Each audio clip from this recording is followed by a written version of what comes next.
Nabii Meja wa Yanga, shabiki kindakindaki wa Yanga, lakini mwanzoni kabisa kule tulikuwa tunasema shabiki kindakindaki wa Simba ndo shabiki pekee wa maajabu ambaye ametoka huko ameingia huku, lakini anapoingia Yanga amepata pia uwenyekiti wa tawi. Aisee, hii ni hatari sana, ni watu wachache wenye bahati kama hii. Lakini Nabii Meja, siku ya jana kulikuwa na mtanange mkubwa wa Simba Sport Club hapa katika hii mkoa wetu wa Dar es Salaam, pale makao makuu ya kitaifa ya kimichezo, na maanisha uwanja wa Benjamin Mkapa pale. Simba Sport Club ilikuwa inaumana na Azam FC. Unadhani matokeo yale ni viongozi ndo waliyasababishia? Kwa sababu baadhi ya mashabiki wanalaumu viongozi, lakini mimi naamini wachezaji ndo wanacheza. Hii inaweza ikawa chemistry gani ya kusema kwa eti timu ikishafungwa tu basi viongozi wanalaumiwa? Tatizo mashabiki na wanachama wa Simba hawajui tatizo ni nini. Yaani kuna muda unahisi kama uongozi unazingua, kuna wakati wanahisi kwamba pengine labda kocha, kuna wakati wanafikiri kwamba labda wachezaji wanazingua. Kwa hiyo hawajapata tiba yenyewe kwamba ni nini shida. Lakini ukiangalia jana kiufundi kabisa unaweza ukamtem kama Matola na changamoto kidogo kwenye namna ya kuselect timu na namna ya kufanya sabu. Hicho nacho kiliumiza Simba.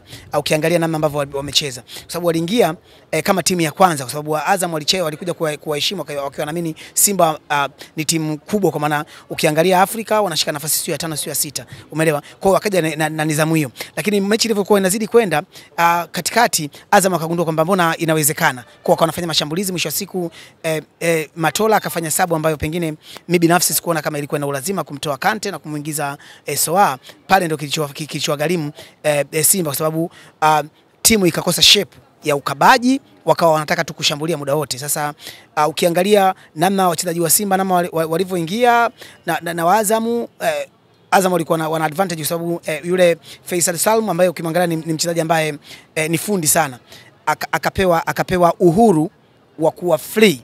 Wakati huo James Akamika walivyoingia pale akawa amekata umeme, kwa hiyo akawa anasambaza upendo tu. Mwisho wa siku uliona namna ambavyo wamefungwa magoli mawili katika staili ile. Umeelewa? Dakika za mwishoni kabisa, lakini staili ile unaangalia kwamba wamezubaa, inapigwa kama counter, mtu anakimbia anaiweka ndani, yule nani Saaduni, situation ile wanafungwa. Umeelewa? Kwa hiyo ni namna ambavyo Suleiman Matola hakuwa na chaguo zuri kwa maana ya kuselect kikosi, alafu bado zile sabu hazikuwa na impact kwake yeye, akajikuta anapoteza mchezo. Kwa hiyo kwa wakati mwingine unaweza kusema lawama zaweza mwendea kocha, kwa sababu ukimwangalia Suleiman Matola ni kocha ambaye amekaa na makocha karibia wengi sana, 10 mpaka 11 ambao wamepita pale Simba. Ameshindwa hata kuiba mbinu na tactics za makocha wengine. Unaangalia huku nje una mtu kama Jean Charles Ahoua, umeelewa? Unamwacha nje, bado unakuja kumwanzisha yule Abraham Morris, umeelewa? Una option ya kumwanzisha Morris na kumwanzisha Ahoua kwa maana ya inside 10 pale, akacheza vizuri tu, lakini nadhani hakuona kama kuna ulazima huo, akapanga wachezaji wake aliowajua. Mwisho siku anataka acheze double striker, amechelewa, umeelewa? Ujue unapocheza double striker lazima uwe na hakika kwamba hii timu unaocheza nayo umeizidi sana, umeelewa? Lakini sasa kama timu mko sawa sawa, alafu kama kuondoka na double striker, maana tayari ushaua mchezaji mmoja hapo, umeelewa? Wanakuwa mbele, wanasema wawili. Hiko nacho kilimgharimu mwisho siku, akapoteza mchezo. Kwa hiyo lawama haziwezi kumkosa kabisa Suleiman Matola. Meja, ukitoa ushabiki, uchambue timu ya Simba. Je, wanahitaji kuleta kocha mpya kwa kipindi hichi au waendelee kuwa na imani na Matola kutokana na mechi mbili? Mechi ya kwanza amefungwa, ya pili mechi ya kwanza ameshinda, hii hapa ya pili anapoteza. Je, kiwango cha Matola kinaweza kuisaidia Simba au Simba wanahitaji zaidi mwalimu mwingine ili kuja kulikava nafasi ya Pateva ambaye ameondoka Simba? Ukiacha changamoto za uongozi, Matola naye ni changamoto kubwa sana, kwa sababu ukimwangalia ni kocha ambaye ni kama anawafukuza makocha wengine. Yaani ni kocha ambaye unajua unapokaa sehemu muda mrefu, kwa mfano sisi ambao tumepanga hizi nyumba, ukikaa muda mrefu wewe kama mpangaji unakuwa na majungu, umeelewa? Kwa sababu unajihisi kama ile nyumba ni mali yako. Kwa hiyo Matola amekuwa hivyo, umeelewa? Kwamba yeye ni kocha mwenye vyeti.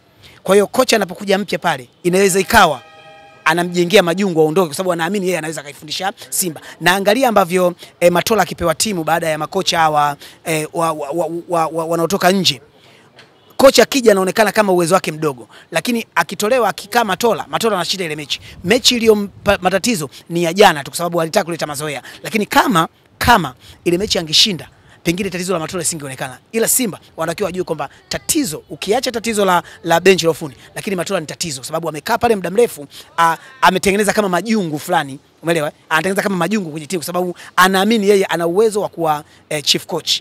Sasa hawezi kuwa anawapenda makocha wanaokuja. Simba wakitaka wanusurika kwenye hili, pengine wanatakiwa wavunje benchi zima, walete benchi lote, wakati huo Matola naye wamweke nje. Hakuna ulazima wote wa kuendelea kuwa na Matola wakati tayari ameonyesha kwamba kwa miaka yote ambayo yuko pale hameshindwa hata kufikiria kwamba anatakiwa yeye atoke sasa akawe kocha mkuu. Ana vyeti kwa sababu hii iliyopita hapa ya Pantev hakuwa na vyeti.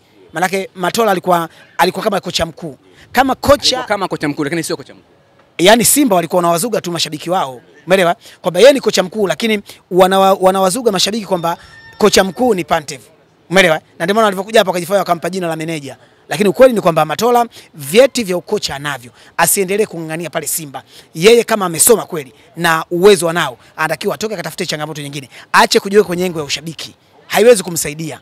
Umeelewa? Na ndio maana sisi tunaona makocha wetu wa Kitanzania wanashindwa kumove forward kwa sababu baada ya kuleta taaluma ya kazi wanaleta ushabiki. Wako kama makocha watatu ambao mimi naweza kuwatem. Fred Felix Minziro wa Yanga, alafu huyu nani huyu Julio, umeelewa? Na huyu Matola. Yes, yani wao baada ya kuleta kufanya kazi kama kazi, wanafanya kazi kama ushabiki. Kiasi kwamba ndio maana Matola anaona kama akitoka pale Simba hawezi kwenda sehemu nyingine kwa sababu tayari pamoja na ukocha ameleta na ushabiki ndani yake, kitu ambacho kinawaumiza sana makocha ambao wanahudumu Tanzania. Wanatamani wapewe hizi Simba na Yanga lakini tayari ushajionyesha wewe kama shabiki. Sasa ni tatizo kubwa hili. Yes. Moja neno ambalo alisema Ashimwibwe baada ya jana kuwafunga Simba, alinukuliwa akisema kuwa la ya ligi kuu ya Tanzania wafunge vigogo wawili Simba na Yanga. Wameshampiga Doto bado kulwa. Salamu gani unaweza kumpelekea Ashimwibwe baada ya maneno haya kuambia nyinyi, kuwapa salamu yes kwa kaeni mkao wa kula? Manake kama Simba amefungwa basi na Yanga naye tutegemee naye atafungwa. Kwa lugha ya kimtaani naweza kusema wewe uogopi, yani Ashimwibwe sijui hauogopi kuzungumza maneno kama hayo kwa sababu unaizungumzia Dar es Salaam Young Africa ambayo yenyewe kila mechi kwake ni finali, umeelewa? Lakini pia ili uweze kupata ubingwa lazima uweze kuzifunga hizi timu mbili. Kwa maana kama ukiwa Yanga maana uweze kumfunga Simba, uweze kumfunga Azam. Na ukiwa Azam ili kuweza kupata ubingwa lazima umfunge Simba na umfunge Yanga. Na hata ukiwa the same ukiwa Simba ili kuweza kupata ubingwa hawa vigogo hao wewe umewafunga. Umeelewa? Kwa hiyo anachokizungumza Ibwe ameanza kweli vizuri kwa maana ya kumfunga Mtani, lakini ukiangalia mechi zake namna alivyocheza, umeelewa? Unaona zaidi shairi kwamba amepania ile mechi ya jana. Umeelewa? Amepania. Sasa kama amepania ile mechi ya jana, aje vizuri kwenye mechi yetu. Aje vizuri. Najua wanapocheza na sisi huwa wanakamia sana kwa sababu wao kama wana ushikaji hivi na Simba. Hata jana kuna baadhi ya mashabiki ambao sisi tunawajua Azam walinisononesha sana. Timu yao imeshinda, baada ya kushangilia wanasononeka. Kwa hiyo kuna ule ushabiki mtu anajifanya mimi Azam lakini wakati huo ndani yake ana ushabiki hizo wa Simba au wa Yanga. Kwa hiyo ninachomwambia Ashimwibwe akae vizuri sababu yeye anaizungumzia ni Dar es Salaam Young Africa ambayo kwa sasa ni timu ambayo kila mechi kwake ni finali. Na mimi nazungumza hivyo wakajipange vizuri ili mechi ije kuwa tamu. Mechi ije kuwa tamu ili mashabiki wapate ladha. Na haya maneno ndio analeta ladha kwenye mpira. Kwa hiyo mimi simlaumu kwa sababu katika eneo lake ana uhuru wa kuzungumza kama hivyo kwa ajili ya kuifanya mechi iwe na vibe ili mashabiki wajali kwa wengi waje waangalie soka. Nadhani hiyo mechi itakuwa ni mechi tamu sana. Tafu sana na tamu sana. Shukrani sana Meja. Asante sana.